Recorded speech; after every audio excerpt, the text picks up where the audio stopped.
Hello trainers, Ganeto here, and today we are diving together into Fantasy Cup with a line inspired by Disney. So we're gonna use Scar up in front while Bambi and Baymax will take over as our solid backline. So this team is looking pretty scary for a lot of meta-relevant ones, and I think that while it started as a meme team, it ended up being a pretty strong one, so I definitely recommend this team to you if you have this Pokemon. If you want to replace Slurpuff, I have a Pokemon just for you towards the end of the video, so you can either wait or just skip over there so that you can see how you can replace Slurpuff with another key meta relevant Pokemon for Fantasy Cup. With that said, let's see what we have here, because we go down to the Giratina without getting to that final Moonblast, which was a real pain to be honest. So over here I'm just gonna take the moves. I know they have no Shadow Force at all, so just a Shadow Sneak to be prepared for our Pokemon, and right after one Play Rough will most likely seal the deal up against them. So now Sharpness is going in and I can get to my Drillrun fairly fast.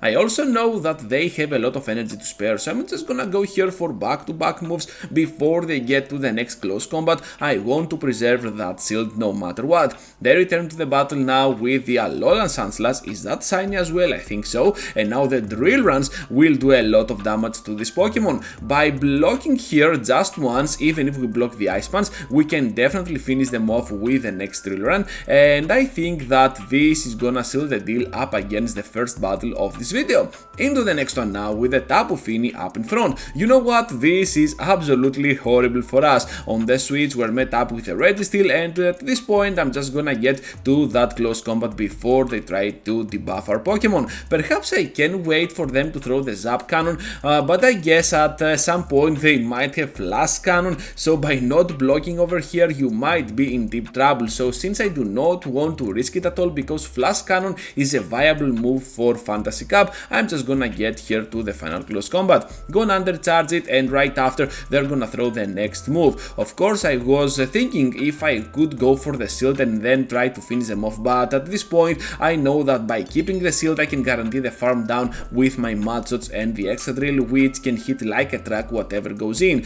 Tapu Fini is one of those Pokemon that we are afraid of, but those double Drill Runs are gonna put the Tapu Fini in a difficult position. Able to catch the Surf on the Slurpuff, we are looking super good here, and at the back they have the Escavalier. So all of a sudden we have a crazy Wincon, even though we had a horrible lead scenario. So Acid Spray has to be blocked. Whatever move that was, we could not risk it to be honest, but right after we got the Flamethrower, which is gonna do double super effective damage to this Pokemon, and of course Escavalier stands no chance up against us. Tapu Fini returns, but with this amount of HP it is no threat to anyone, so we're just gonna get this victory. Excadrill against Giratina, this is not looking that great, so at some point I might be able to switch out. So here comes now the first move. This is no Shadow Force at all, I know I can survive it, and right after switch out to my Xerneas. So as it seems they're charging up a lot, so I'm expecting the switch at some point, not gonna throw yet, and right after they have the Registeel coming in. So right here I'm just gonna get to those back-to-back close combats, while I can also get the Geomancies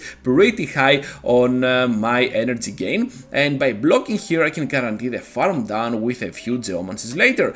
So we are almost at the Moonblast range, and I'm pretty sure that even if they throw here the Shadow Sneak, even with all those debuffs, we can still survive. Right after I will press the Moonblast, they are gonna block, and we are both even on shields. Doesn't matter that we lost our first Fairy type, because we got a double Fairy ready for our opponents, and the Disney effect is starting to take over this Fantasy Cup format, because look at how crazily good those Fairy types can be in the meta. Here comes now the Moonblast, and I think, actually the Play Rough, and I think that it is gonna be deadly to any Dragon type Pokemon. So right here we're just gonna block the next move, because they blocked as well, and it makes me think that whatever lies at the back might also be weak to my Slurpuff over here. So Play Rough for the final time for the Giratina. At the back they have a Slurpuff of their own, and guess what trainers, we got the Play Rough ready to go. Double Drill Run coming back to back for this Pokemon as well, and even though we had the worst Slurpuff out there, we can win the CMP with our Excadrill and finish off the job. That was a magnificent win for our team, and a pretty close one, because if they could get here to the Flamethrower before the CMP, I think that we were done for, because my Slurpuff had even less energy points and HP points from our opponent. So yeah, that could put us in a difficult position. So player up here against this Haxorus. I did not want to get in there with my Xerneas. I think that could have been a mistake, but still, it's all up to you if you want to use Slurpuff as a safe switch or Xerneas. So at this point, I'm just gonna go ahead and let that first move go through. It ends up being just a breaking swipe. Since we knew that they had Earthquake, it had to be a breaking swipe, right? And right after, I will just try to farm down completely with my Geomancies.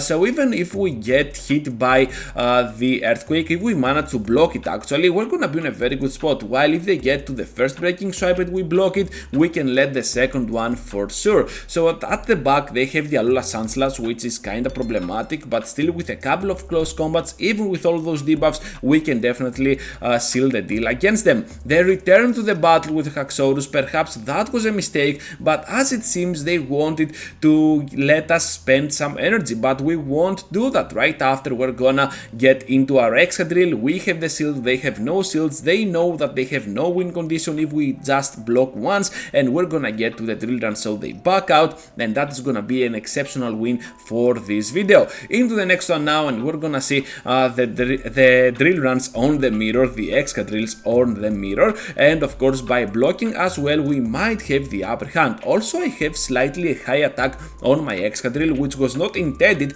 but still it can help a lot for the Ultra League level of mirrors against another Excadrill, and right here we can win all those CMPs. Knowing that they will switch out, I will also do the same, and seeing that Steel type at the upper right corner, I'm just gonna answer back at them with my Slurpuff immediately. So Flamethrower is just gonna dominate this poor Excadrill, and right after, their own Excadrill is coming back. Did I say Excadrill before? The first time that I said it, I meant the Scavalier, but who cares at this point. Down we go to the drill run, and right after, we have a drill run of their own to finish off their own Excadrill as soon as possible. Now at the back, there is gonna be a Weezing, and good news here is that we can outspeed to the next charge attack. This will deal massive damage to the Weezing, but to be honest, we can still have Xerneas at the back, which might have a bad matchup against this Weezing, but after the first drill run, one close combat will most likely seal the deal up against them, and that's gonna be a great game as well. Into the next one now, against the Maximum D. This is a weird name, and we're having here the Melmetal up in front. You know what, this is looking pretty good for us, but I decide for some reason to switch out into my Xerneas. I want to catch a potential move, a potential superpower, but this trainer had Flash Cannon. Are you kidding me? We are in a very bad position. I don't know why I messed up this badly, but I did. So we have to face the music here with back-to-back drill runs against this Slurpuff. So they managed to block here, but to be honest, if I can block as well, we might actually be in a very good spot. So that's why they also stayed in there with their Melmetal. They want to sacrifice it at all costs, because at the back they were also weak to my Excadrill. So the next drill run is coming up, they are gonna take it, down they go, Melmetal returns into the battle, but at this point we have a lot of energy to spare. As I'm seeing that they can get to the superpower, I'm just gonna block, and right after I'm just gonna press my own drill run to finish them off. However, they end up catching on their Giratina, which is absolutely crazy, and I have a feeling that this is not a Shadow Ball. This was not even at the 7th Shadow Claw, so I'm just gonna take it. I'm not gonna go down, but still gonna switch out, preserving all that energy for the end game against the Melmetal, and after I overfarm a lot over here with my Slurpuff, I'm pretty sure that I can bring them to no HP with a simple play rough. At this point, we can get to the Flamethrower as well to do massive damage on the Melmetal. Big damage time, and down they go. So now we're gonna face our final opponent trainers, and we're having up in front Tapu Fini. So this is the moment of truth. If you want to replace Slurpuff with another Pokemon, I do not recommend just another Fairy type, but instead Giratina on its origin form. You need a generalist, and that's why I really like Giratina on that spot for the closer, as a closer for this team composition. So feel free to use Giratina origin, because as you're gonna see here, we might have a very bad lead as well Towards the entire video we had bad leads, but this one is also a bad one against Tapu Fini, and we can pressure a lot with Xerneas. I really like how neutral Xerneas is against the meta, and of course Giratina on its origin form can always help out. So for this battle we're gonna replace Slurpuff with Giratina, and you're gonna see that even against a threat like Tapu Fini, we can have actually a chance to finish them off with a potential Shadow Ball. Big damage from that big nuke, but we can still hold on, and down goes a nice chunk on the Tapu Fini. Not gonna press any move at all. I'm expecting them to farm it down, and right after I want to farm down in return with my Geomancy, but I cannot do that, so not a great calculation by my side. Hopefully at the back they have a Pokemon like Lucario, so this is gonna seal the deal up against them with a simple Drill Run, and now Registeel returns, but another Drill Run will be more than enough to destroy down Registeel and grab for us a fantastic win to end this video. So that is gonna be all for today, trainers. Thank you for watching and for staying till the end. Just be sure to leave a huge like before you go, and of course consider subscribing to my channel if you want to see more of my content here on YouTube. And speaking of more of my content, I have 2 videos for you over here to check out, so feel free to do so, or even feel free to share with your friends, and I will see you all into the next one.